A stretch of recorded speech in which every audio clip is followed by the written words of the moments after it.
سبيل الدموع سبيل مريح تنهدى يا صاحي كي تستريح وبث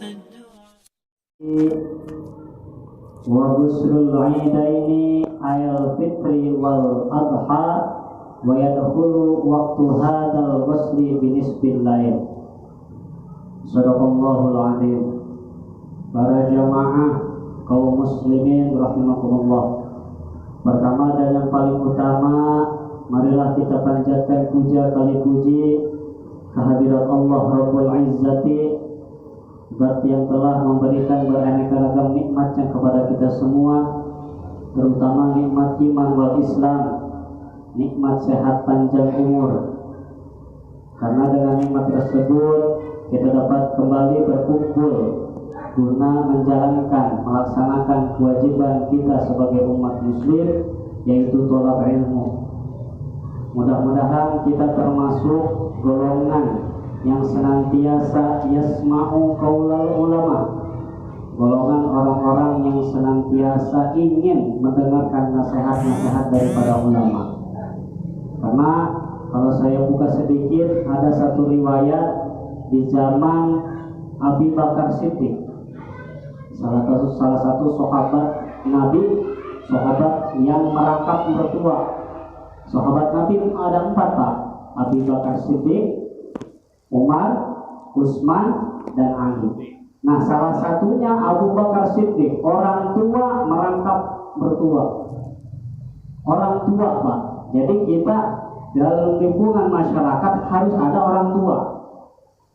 Buat apa? Buat kita minta pengalaman dia. Biarpun kita punya ilmu yang banyak, tetap kita harus minta pengalaman daripada yang lebih tua. Yang lebih tua juga muat maneh deh.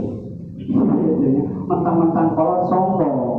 Nah, inilah Abu Bakar Siddiq, seorang orang tua merangkap mertuanya Nabi. Di zaman Abu Bakar Siddiq ada seorang manusia mati, meninggal dunia, baru ingin disolatkan. Nah, ketika ingin disolatkan, fa'arabu qatlaha, ketika ingin disolatkan, itu jenazah ini, Pak, apa kata kita mau bergerak. Ketika ini yang namanya sudah sempurna mau disolatkan, itu sudah ada kain kafannya. Itu di kain kafannya itu tidak mau diam, bergerak. Para sahabat Nabi pada kaget. Kok ini jenazah kok nggak mau diam? Begitu dilihat, dibuka kain kafannya, ada ular. Ular sedang melilit jenazah tersebut. Bukan hanya melilit, memakan dagingnya, sedot darah yang ada dalam tubuh jenazah tersebut. Akhirnya fa'alu qatlaha. Akhirnya sahabat Nabi berniat untuk membunuh ular tersebut. Ular tersebut pun ngomong, Pak, dengan izin Allah. Faqalal hayah la ilaha illallah Muhammadur Rasulullah. Sahabat Nabi pada kaget. Seorang ular, binatang yang haram kita makan dagingnya, bisa berbicara la ilaha illallah Muhammadur Rasulullah dengan izin Allah. Sahabat Nabi pada kaget. Ini kamu kenapa memelilit jenazah ini sampai memakan daging jenazah ini? Apa kesalahan dia? Kata ular tersebut, ini orang kesalahannya waktu di alam dunia salah khotoya, mempunyai 3 kesalahan. Apa itu? Al-ula idza sami'al adan la yaji'ul jamaah. Yang pertama ini, oleh karenanya saya melilit jenazah ini orang, karena selama hidup di alam dunia dia mendengar suara niang-niangan adzan di tiap-tiap musola, tiap-tiap masjid, tapi hanya mendengar saja, la yaji'ul jamaah, tidak melaksanakan berjamaah. Ada yang adzan di musola Al-Ikhlas umpama Allahu Akbar, Allahu Akbar, dia mendengar adzan tersebut, tapi tidak melaksanakan berjamaah. Awas, di akhir hayatnya besik diri itu orang itu, awas kan. Orang mau tidak berjamaah tak, Gitu ya, saking pentingnya berjamaah, bahkan sahabat Nabi dulu ada sahabat Nabi yang kebetulan mohon maaf buta, minta keringanan kepada Nabi. Nabi, saya tidak bisa melihat, apakah saya diperkenankan untuk tidak berjamaah ke Masjidil Haram? Bagaimana kata Nabi? Kamu masih mendengar suara adzan? Masih ke masjid berjamaah. Tuh, orang yang masih buta aja Pak, diharuskan oleh Nabi berjamaah, saking penting dan gede ganjaran berjamaah dan pentingnya Pak. Gitu ya. Nah inilah yang pertama. Yang kedua, layak rujuz zakat min malih. Yang kedua yaitu orang yang tidak mau sama sekali mengeluarkan hartanya untuk berzakat, baik zakat wajib, zakat fitrah maupun zakat sunnah. Zakat fitrah yang bulan suci Ramadan sebelum Idul Fitri itu ya. Nah, batasan-batasannya dari awal mulai puasa tuh silahkan untuk zakat fitri. Ujungnya sebelum si khotib mengumandangkan khotibannya di mimbar. Itu terakhir Pak. Jangan sesudah sholat fitri zakat itu udah enggak termasuk waktunya. Nah gitu ya. Nah maupun yang sunnah. Nah ya, bagaimana kalau misalkan kita mempunyai harta, kalau kita sedang berbicara rupiah, ini kita sedang bicara tentang zakat dulu ya. Nah, kalau kita mempunyai harta 1 juta rupiah, nah ini bukan harta kita semua Pak, ada hak orang lain. Dikhawatirkan ketika kita menghabiskan harta kita itu akan ada penyakit dalam diri kita. Nah, salah satunya kalau kita mempunyai uang 1 juta rupiah, ada 2,5% milik orang lain, artinya 25.000. Gitu ya, 25.000 mangga silakan untuk dikasih ke fakir miskin, ke musola, ke tempat tolak ilmu, ke orang yang sedang mencari ilmu, silakan kemanapun condongnya, gitu ya. Sebab ada beberapa tingkatan Pak ya, ada 70, ada 700, ada 7.000. 70 untuk saudara kita, ya, saudara tetangga kita.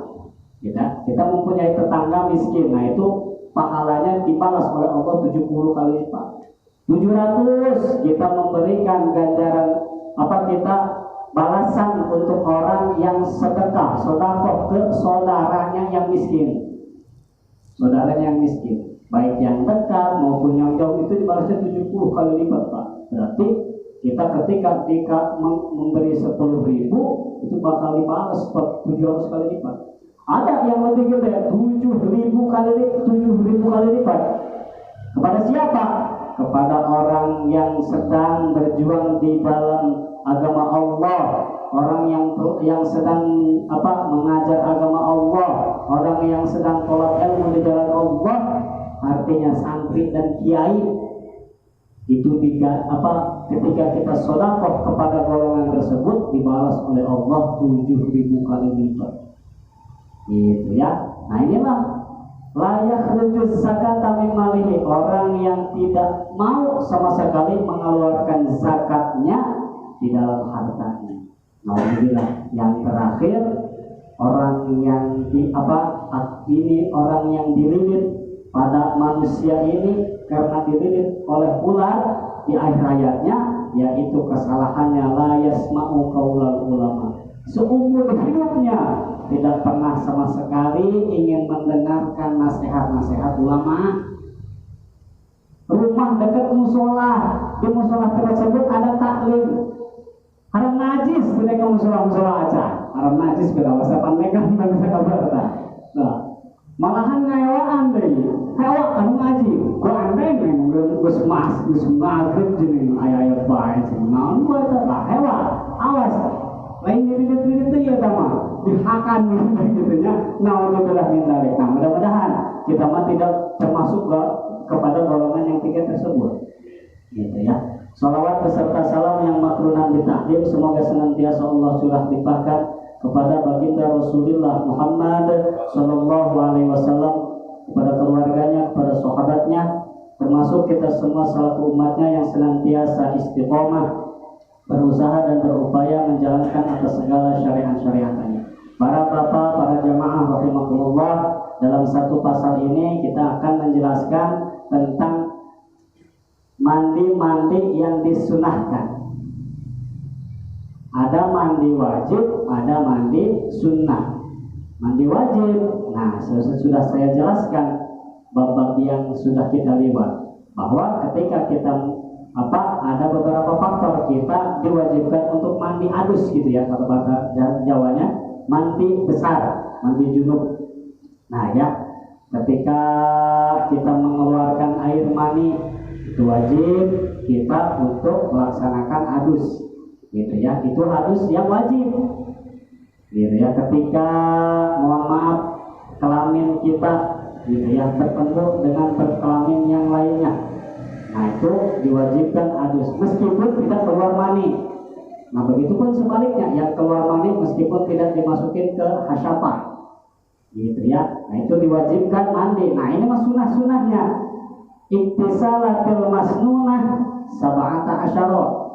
Nah ketika kita menjalankan mandi yang 17 ini, itu kita mendapat ganjaran. Yang namanya sunnah itu Pak, ketika kita melaksanakan kita mendapat pahala. Ketika kita meninggalkan itu tidak apa-apa, itu namanya sunnah tambahan. Nah kalau wajib, ketika kita melaksanakannya kita dapat pahala, ketika kita meninggalkannya kita dapat dosa gitu ya. Ada orang pengantin anyar contoh misalkan, yang suaminya gundul, pemajikannya botak, gundul jenggotnya mana ilmunya, tahu nggak mandi adus, tahu gimana niatnya coba, mau itu Ghusl Idul Adha, gundul aja. Nah awas, makanya kita harus tahu gitu ya, mandi besar seminimal tidak bisa pakai bahasa Arab, pakai bahasa kita, dan lagi ada praktek-prakteknya gitu ya. Nah inilah sunnah-sunnah mandi, itu kata Imam Nawawi sab'ata asyara, ada 17. Yang pertama Ghuslul Jum'ah, yang pertama yaitu mandi di hari Jumat. Nah kita duga dulu ya langsung. Yang kedua wal istisqa. Apa wal istisqa? Mandi kita meminta air.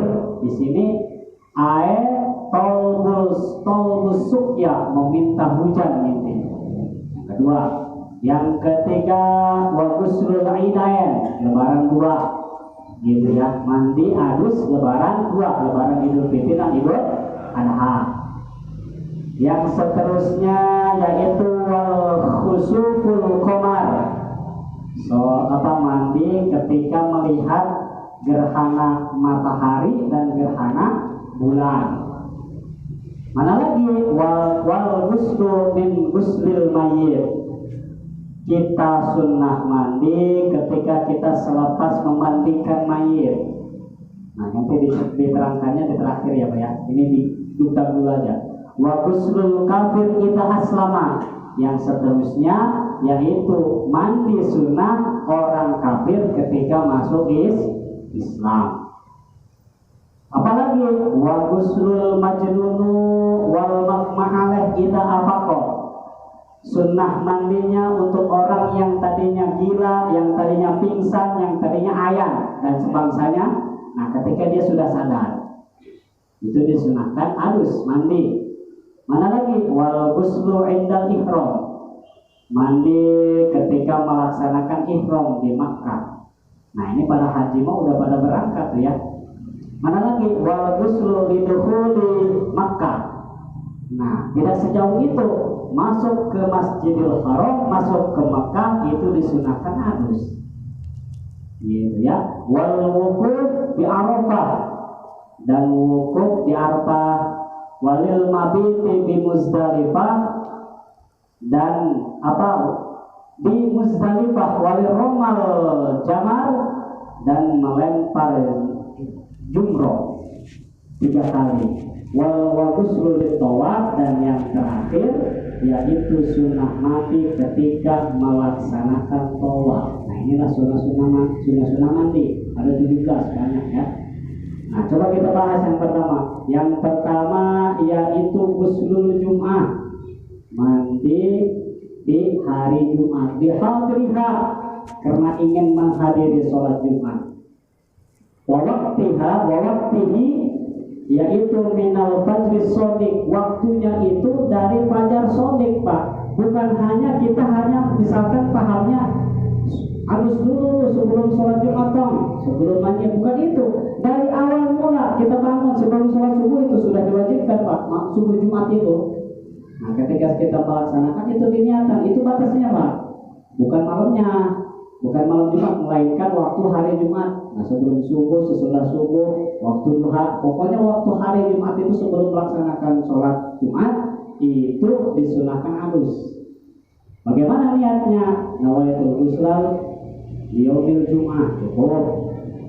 Tidak bisa, Pak Ustaz, saya niat halus di hari Jumat. Entah. Nggak bisa, Pak Ustaz, 10. Gitu ya. Nah, seminimal harus ada. Karena apa keistimewaannya? Kita dianjurkan untuk halus. Karena ketika kita melaksanakan sunnah ini, percikan halus yang ada di dalam badan-badan kita itu akan dijadikan malaikat oleh Allah. Suatu ketika malaikat percikan tersebut, selama percikan itu dijadikan oleh malaikat, akan membacakan istighfar ke pemilik percikan air tersebut. Untung, Pak. Gitu ya.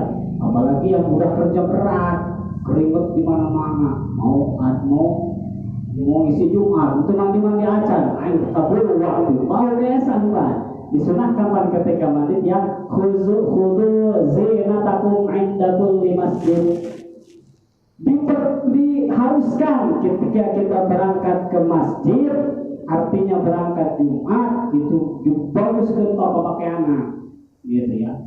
Bagus kalau bisa mah. Bapak buka BHS, pakai BHS, gitu ya. Bapak punya jubah, pakai jubahnya. Bukan karena ria, karena kita anut atas firman Allah dan untuk bertujuan supaya kita beda, Pak. Kalau pakai baju bagus mah karena khusus aja rada nendol. Kamu rada anyar, kayak mereka yang hidupnya anyar. Beda sholatnya. Tapi jajal, jelma ke masjid, ya Allah, ya peci belum bentuk tandong. Baju, lupa kayak begitu. Samping sebelah motor malimping. Eta beda ke sholat, jadi beda ke sholat dia. Kamu nggak dulu diharapkan mungkin orang pernah atau orang acak-acakan deh. Ya ini saya baju bagus amat lah ke sholat, gitu ya. Nah, khudu zinatakum inda kulli masjid. Diharuskan ketika kita berangkat ke masjid sholat Jumat itu dianjurkan kita memakai warna warna. Ustaz, saya tidak punya yang bagus, tidak punya yang baru, seminimal rapih maka harus, Pak, disetrika dulu, dipakai rapika, pakai wangi-wangian, seminimal seperti itu, gitu ya. Khudu zinatakum inda kulli masjid, karena diajarkan oleh Nabi ketika idza jaa ahadakum ila Jumat falyuksir. Ketika salah satu darinya ingin melakukan sholat Jumat, falyuksir, yaitu harus melakukan halus terlebih dahulu, gitu ya. Nah, harus melaksanakan halus. Betapa pentingnya sholat Jumat, makanya sampai diabadikan pada di dalam surat Al-Quran itu ada surat yang namanya surat Jumat. Bahkan di dalam ayatnya itu ada berbunyi ya ayyuhalladzina amanu idza nudiya lis-sholati bi yaumil jum'ati fas'au ila dzikrillahi wa darul bai'. Wallahu a'lam bimuradi. Kata Allah, wahai orang-orang yang beriman, idza nudiya lis-sholat, ya, ketika sudah ada yang mengundang. Kalau di kampung mah suka dari jam 11 itu ada yang namanya memanggil pakai MP3 itu, Pak. Murotal. Gitu ya, murotal. Ada di kota-kota mah suara asli sebenarnya. Di kampung masih gitu, Pak. Kemudian sholat, mengingatkan orang yang masih di sawah, mengingatkan orang yang masih dalam perjalanan pulang. Muslim 11 ingin segera mandi dan Jumatan. Nah, tidak jadi masalah. Memberikan ciri-ciri. Kalau subuh itu namanya tahrim, gitu ya, tahrim, gitu. Nggak apa-apa membangunkan orang melaksanakan sholat fardu, nggak jadi masalah. Jangan diomelin. Gandeng subuh tangek-tangek, mudah-mudahan deh. Tentunya masalah itu saya gitu ya. Malahan kita harus berterima kasih kepada orang yang membangunkan kita, baik membangunkan dengan lisan maupun dengan tonggong dan apa itu kudu ngomongkeun eta. Maaf ya, dia subuh dari saraganta. Orang kudu ngomong karena ganjaran subuh ketika ada orang baru melaksanakan sholat subuh. Itu ganjaran orang yang berjamaah subuh sama halnya dengan orang yang ngawiwi sabeting suntuk Pak. Ayat tadi kepunjal. Mau ayat. Tapi ganjarannya setara dengan orang yang berjamaah subuh. Gitu ya. Kajian baik-baik keput ke mata gitu. Tapi berjamaah. Gitu ya. Tong udah besar gitu. Yang as-salatu wassalamu alaihi. Gitu ya. Terus aja ada lagi ya bangun cukup terus ya gitu ya terus gitu ya. Nah inilah salah satu nudialus sholat bil yaumil jum'ah fas'au ila dzikrillah, maka kamu harus ingat kepada Allah. Oh iya, sekarang hari Jumat mengingatkan kita harus bergegas untuk melaksanakan Jumat. Kalau kalau kita mempunyai usaha sendiri, kabuk si hari usaha kalau kasab kita di bawah tekanan orang lain. Nah, kalau bisa itu di hari Jumat itu stop, gitu ya, stop dulu kita kelakuan di punya kasab di dunia. Misalkan kita punya kasab ngojek di hari Jumat, jangan dulu ngojek. Kenapa? Pertanyaanlah ibadah, karena di hari itu ganjarannya sangat luar biasa Pak. Nabi Musa, sekelas Nabi Musa, ini sedang berbicara tentang keistimewaan hari Jumat. Itu Nabi Musa lewat satu gunung. Nama gunung itu yaitu Jabal Muqaddas. Itu di Jabal Muqaddas ada satu kaum yang namanya kaum banyak Pak. Gitu ya. Ada satu kaum sedang beribadah kepada Allah selama 70 tahun. Oh, ibadah 70 tahun. Akhirnya ditanya oleh Nabi Musa, "Hei kaum, apakah kamu tidak makan makanan kita yaitu yang ada di dalam bumi dan naon gitu?" Itu makanannya Pak. "Apakah kamu tidak minum minuman kita yang ada di atas langit ketika hujan baru itu?" "Apakah kamu tidak tidur? Apakah kamu tidak punya rumah? Rumah kita di bumi Allah." Jadi dia tidak punya rumah kaum itu Pak. Gitu ya. Akhirnya Nabi Musa itu lewat dapat wahyu dari Allah bahwa Musa, apakah kamu tidak tahu ada pahala yang lebih besar daripada kaum tersebut yang ibadah 70 tahun? Apa ya Rabbi? Yaitu ganjaran pahala umat Muhammad yang melakukan sholat Jumat itu lebih besar ganjarannya, pahalanya daripada kelompok kaum tersebut yang ibadah 70 tahun. Masya Allah. Jadi umat kita di umat Muhammad itu lebih besar ganjarannya Pak. Baik yang datang awal maupun datang akhir. Itu sama aja Pak. Yang pahalanya 70 lebih besar daripada kaum Nabi Musa. Akhirnya Nabi Musa berdoa. Disinilah ada dalil segede Nabi Musa ingin menjadi kaum umatnya Nabi Muhammad. Akhirnya Nabi Musa berdoa, "Ya Allah, Ya Rabbi, perkenankan saya ingin menjadi umat Muhammad karena gede pahalanya lebih gede daripada umatku." Karena umat-umat terdahulu Pak, ketika ibadah satu, ibadahnya satu.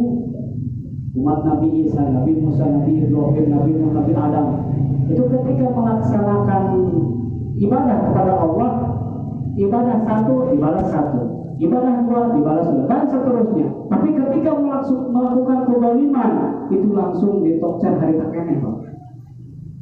Ada kaum yang dibalikan negaranya oleh Allah karena membuat perlakuan yang durjana. Ada siapa? Kaum Nabi Lut. Itu kaum Nabi Lut sampai dibalikan oleh Allah negaranya. Kenapa dosanya? Karena sudah melewati batas. Nabi Nuh sudah tidak sanggup. Nabi Lut berdoa kepada Allah, "Ya Allah, saya sudah tidak sanggup melayani kaumku, sudah durjana sekali kepadamu." Akhirnya Allah marah, dibaliklah negara tersebut. Sampai sekarang tak ada. Sampai sekarang itu faktanya, ketika seseorang menanam apapun itu tidak akan jadi, gitu ya. Apa dosanya kaum Nabi Lut itu? Karena kalau kata bahasa sekarangnya LGBT Pak.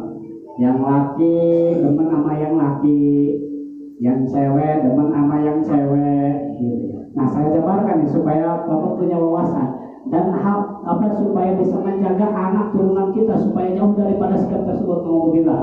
Karena ini ganjaran dari Allah, ya. LGBT itu punya singkatan L, lesbian. Nah, lesbian ini tadi cewek sama cewek, ngarapkan apa namanya?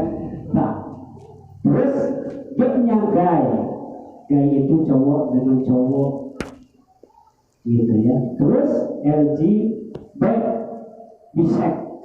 Nah, bisek ini yaitu dia menyalurkan hasratnya ke binatang.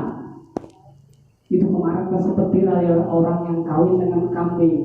Ya Allah, udah pilih hentai di kampung Jawa itu kene awalnya ayam kambing segala macam. Nah, itu harus tuntas tuh. Alhamdulillah sudah ditangkap sama polisi di penjara. Awas sebesar kemudian ayam kurban dikawin orang, udah. Gitu ya. Nah, awas dikhawatirkan seperti kaum Nabi Lut, gitu ya. Nah, yang terakhir LGBT-nya transgender. Transgender ini laki-laki menyerupai perempuan, perempuan menyerupai laki-laki. Alhamdulillah, gitu ya. Yang siangnya Edi, malamnya Ida, gitu ya. Alhamdulillah. Gitu ya. Kemudian diciptakan ke Allah seorang laki-laki, mana terima naon, itu terima. Ayam perempuan baik sampai operasi segala macam. Awas. Nah, untungnya tuh orang lahir di zaman Muhammad. Coba lahir di sebelum zaman Muhammad udah dibalikin tuh, Pak. Karena Nabi sebelum wafat itu berdoa kepada Allah, la tu'akhidna in nasina aw akhtana. Ya Rabb, sebesar apapun umatku melakukan kesalahan, jangan engkau timpahkan langsung ya Rabb. Akhirnya dijawab oleh Allah. Coba ada nggak zaman sekarang yang melakukan maksiat terang-terangan dibalik langsung ke Allah? Tidak ada, karena doa Nabi Muhammad. Tapi awas, jangan enak-enak nanti di akhir hayatnya, di akhir kehidupannya, lepas di adilan Allah tidak ada ampun. Lillahil wahidil qahhar. Tidak ada yang bakal selamat di mahkamah Allah. Semua dipertanggungjawabkan. Kan nyambok udah lebih dipertanggungjawabkan lah. Gitu ya. Gitu. Nah, makanya mari kita nudiat di sholat mil yaumil jum'ah fas'au ila dzikrillah wa darul bai'. Nah, kata Allah, wa darul bai' ini meninggalkan pekerjaan kita. Kita mau punya konveksi ketika mendengar suara adzan, bukan sholat Jumat aja, Pak. Sholat fardu pun sama. Wadarul baik, tinggalkan perkara duniamu, lakukan kewajibannya. Nah, inilah. Nah, maka salah satu keistimewaan di hari Jumat yaitu orang yang meninggal di hari Jumat dan malam Jumat itu termasuk asyaratu nafarin, orang yang tidak akan busuk jasadnya, Makanya sempat ada tuh berita penelitian orang yang masih sudah 11 tahun jenazahnya begitu digali mau dipindahkan masih utuh. Kata penelitian katanya ini makamnya dekat gas kimia yang membuat daging ini utuh. Sebenarnya kalau kita berbicara tentang keimanan kita, keimanan dan menganut Nabi Muhammad itu termasuk dalam kategori 10 golongan ini, Pak. Yang pertama yaitu golongan para nabi. Nah, golongan para nabi ini mayatnya tidak akan busuk ila yaumil qiyamah, sampai hari kiamat. Yang kedua wal ghazi, orang yang perang di jalan Allah. Orang yang perang di jalan Allah ini banyak tafsirannya, Pak. Yang utamanya memperebutkan agama Allah. Gitu ya, perang di jalan agama Islam, memperebutkan perang antar agama, gitu ya. Nah, yang ketiga wal alim, orang alim. Orang alim, orang yang banyak ilmunya, orang guru-guru kita, gitu ya. Itu tidak akan busuk jasadnya, tidak akan dimakan oleh belatung dan lain sebagainya. Wasyahid, dan orang yang mati syahid. Nah, orang yang mati syahid di sini ayat dunia, syahid di dunia. Bagaimana cirinya? Orang yang kecelakaan, orang yang jatuh di ketinggian seketika mati, orang yang anaknya Ridwan Kamil itu, kakek itu insya Allah syahid di jalan Allah, gitu ya. Nah, itu salah satu kecelakaan. Bagaimana Pak Ustaz kalau kita sengaja ngajak, beda konsep katamu. Aing yang mati syahid misalkan, kalau lo disukai kasih ujung mana ya, cek Ustaz kita mati syahid, karena punya niatan yang sama, gitu ya. Wasyahid, wahafidul Quran, dan orang yang tidak akan busuk jenazahnya yaitu orang yang penghafal Al-Quran. Masya Allah, orang yang hafal Al-Quran, Al-Fatihah, Al-Baqarah, Al-Ma'idah, Al-Imran, terus sampai Qul a'udzu birabbin nas, dia hafal itu ketika meninggal jasadnya tidak akan busuk alias utuh, Pak. Salah satu keistimewaan hafidul Quran jangan sembarangan. Itu ludahnya saja ketika orang kita ngalengkah ya, ngalengkahkan kalau jadi ciduhna eta hafidul Quran itu termasuk pemali gitu. Makanya modern hafidul Quran itu harus mempunyai etika juga, gitu ya. Mengeluarkan air nyiduhnya itu jangan sembarangan, sebab sudah termasuk mushaf, Nah, juga dalam kategori orang yang menghafal Al-Quran itu rumahnya itu terang, ciples seperti kita melihat bintang. Itu dilihat oleh ahli langit ke alam ke dunia, itu ahli langit terang, gitu ya. Sampai bertanya itu rumah siapa? Rumah hafidul Quran. Rumahnya orang yang menghafal Quran. Rumah kita juga bisa Pak terang. Tidak hanya cukup diterangkan oleh waktu 50 watt 100 watt, sudah cukup. Ahli langit mau ningali, tidak melihat 100 watt 200 watt tidak, tapi diisi rumah tersebut dihiasi dengan tilawatil Quran, dengan membaca Quran, gitu ya. Nah, kita kembali di hari Jumat sebelum asar membaca surat Kahfi, gitu ya. Baca Waqiah. Misalkan Pak Ustaz surat Kahfi terlalu panjang, ada Waqiah, gitu ya. Minimal malam Jumat Yasin makhluk ya Pak. Gitu beda orangnya ketika malam Jumat karunya tidak membaca Yasin aja, karena ahli-ahlinya nih Pak ya. Ahli-ahli keluarganya itu baik neneknya, buyutnya itu pada malam Jumat melihat ke pengisi rumah itu. Rumah yang pernah ditempatin oleh ibu kita. Misalkan kita sedang bertempat di rumah mertua kita, rumah ibu kita, itu dilihat Pak, malam Jumat ya. Anak-anak aing incu aing namanya dilihat itu kita. Bismillahirrahmanirrahim. Yasin. Itu ibu kita, bapak kita bunga Pak. Senang hatinya. Hayang geura balik ke alam kubur, hayang geura laporan ke malaikat. Malaikat incu aing maca Yasin Pak. Mau disiksa minggu itu Pak. Tapi awas, ketika ahli kubur melihat ahlinya, keluarganya lain maca Yasin malah jebret, malah benar bukan luar, gapleh, mabek bahkan. Eta waduh, aing mana kau balik gawe sieun, aduh di kandang malaikat, dia geura balik ke dia, dia ahli dia tuh. Dipatret bedanya, waduh ngadoakeun eta Pak. Aduh dia sarmin gelem wae bede ngarasakeun dia, tak dipatret ke cenah malaikat tadi tuh. Gitu ya. Nah, jadi seminimal di malam Jumat laksanakan baca surat Yasin. Apakah sampai kita jangan punya firasat ya, nyampe kita tempat ke kubur, nyampe kamu terpercaya paeh dia dikiriman kami, gitu ya. Paeh lah kamu teh aya ngawe ka dieu, gitu ya. Eta bukan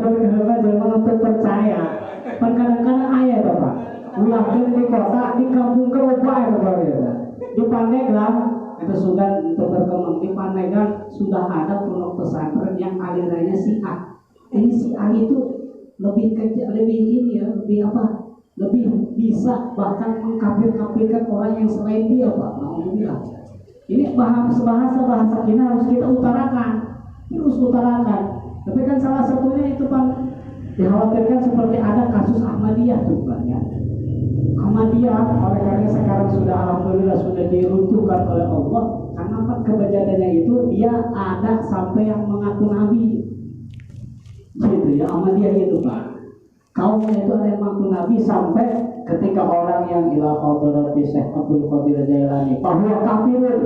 Waduh, orang muhadharah karena nabi ke sahabat ke Syekh Abdul Qadir kafir kata mah.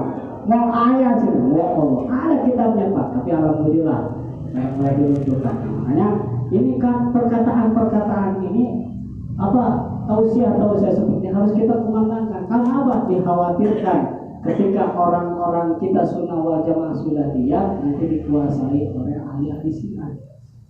Gitu ya, kita berpegang teguh pada ahli sunnah wal jamaah. Makanya tadi itu jika kita ingin kuat pendirian sunnah wal jamaah kita, jangan tinggalkan berjamaah, gitu ya. Karena apa? Jangankan orang non muslim, orang selain golongan kita aja melihat musola yang megah, musola megah tapi pangisina timur, aki-aki kalau bisa, enak yang bentuk kakak gitu ya. Itu seserian Pak, ketawa habis dia lihat sunnah wal jamaah membangun aja yang bagus. Ada pengesina Allah bisa serikan ada Pak, gitu ya. Nah makanya lebih tunggu lagi. Terus apa yang ke seterusnya wahafidul wal muadzin, orang yang tidak akan busuk jasadnya di alam kubur yaitu orang muadzin, orang yang suka adzan Pak. Nah orang yang suka adzan itu topik ya. Terus ya. Terus kapok-kapok teh adzan dah. Gitu ya. Terus itu jasadnya bahkan ketika orang yang tidak ada perniatan dalam hatinya, tidak ria, tidak ingin didengar oleh batu, ikhlas karena Allah, tidak ada meskipun ada godaan ain, ada pilok ain datang, tidak terus baik, ada baik. Nah itu akan dicap oleh Allah bahwa syahidun minad dunia, syahid di alam dunia, atau mengosok jasadnya, wal muadzin. Apalagi wal mar'atu idza matat fi nifasiha, wanita. Nah, sekarang kira wanita yang ketika yang mati dalam keadaan melahirkan. Jadi seorang ibu setelah melahirkan anak, baik anaknya itu masih hidup maupun mati, itu ibunya ikut mati, itu ibunya berarti syahid.